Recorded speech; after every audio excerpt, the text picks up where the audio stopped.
అర్థం చేసుకున్నారు ఈ మాట? ఎట్లా అర్థం చేసుకున్నారు ఈ మాట? నేను అందుకే చెప్పా, ఇందాక ఒక ఫోటో పెట్టింది. ఎందుకంటే నిన్న ఒక తల్లి వచ్చింది. వాళ్ళ అమ్మాయి ఓ చిన్నపాటి ఉద్యోగం చేసేది ఇన్ఫోసిస్లో మధ్యలో ఎవరో దరిద్రుడు, దగుల్బాజీగాడు, దళారి, ఎవడో ఒక దరిద్రుడు ఆ అమ్మాయి డబ్బులు తినేస్తున్నట్టున్నాడు. 13,000 మాత్రమే ఇన్ఫోసిస్లో. సరే, ఆ తల్లి దశంభాగం ఇవ్వడానికి వచ్చింది. ఆ తల్లి నాతో చెప్పింది ఏంటంటే,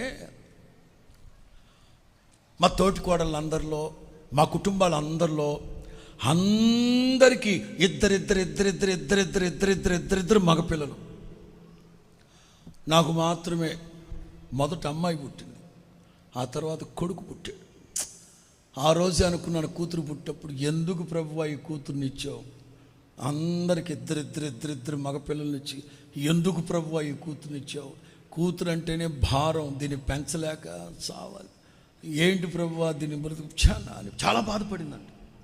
ఆ తర్వాత కొడుకు పుట్టాడు, కానీ అట్లాగే దిగులు పడతానే ఉంది. బట్ వన్ థింగ్, ఆ సహోదరికి పెళ్ళైన 5 సంవత్సరాలకి భర్త చచ్చిపోయాడు.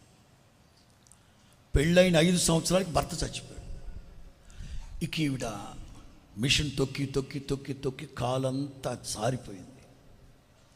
గమ్మత్తేంటో చెప్పనా? నేను ఆవిడ చెప్పిన మాటలే చెప్తున్నా. ఇవాళ ఆవిడికి పాపం ఒక 2-3 మరణకరమైన వ్యాధులు వచ్చాయి పాపం మా తల్లికి, సహోదరికి. కానీ కొడుకు డిగ్రీ ఏదో చదువుతున్నాడట, ఇంటర్మీడియట్ ఏదో. ఆ తల్లి చెప్పింది, ఇవాళ నా బిడ్డ ఆ చిన్న ఉద్యోగం చేయబట్టే నేను పోషింపబడుతున్నాను. నా కొడుకు చదువుతున్నాడు, నేనా మిషన్ కొట్టకూడదు.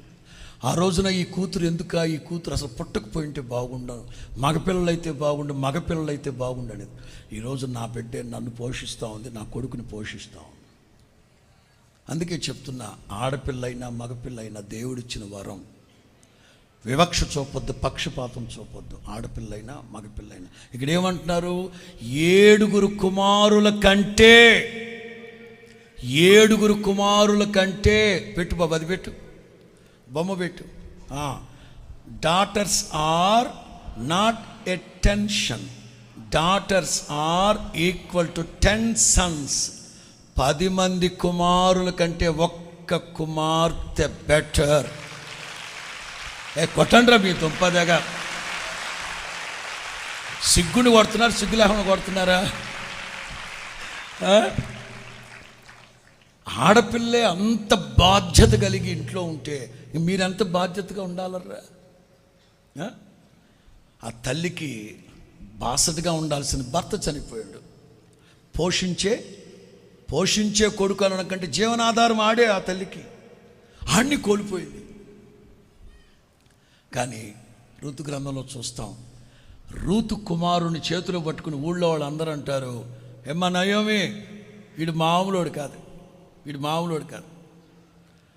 నీకు మంచి ముసలితనం వచ్చేంత వరకు వీడు నీకు పోషకుడుగా ఉంటాడు, నీకు జీవనాధారంగా ఉంటాడు. నేనంటాను, మీలో ఎవరైనా జీవనోపాధిని కోల్పోయి ఉన్నారా? కోల్పోయారా? మనుషులు ఉంటారు, నమ్మించి తడిగొట్టేసి గొంతు కోసేస్తారు.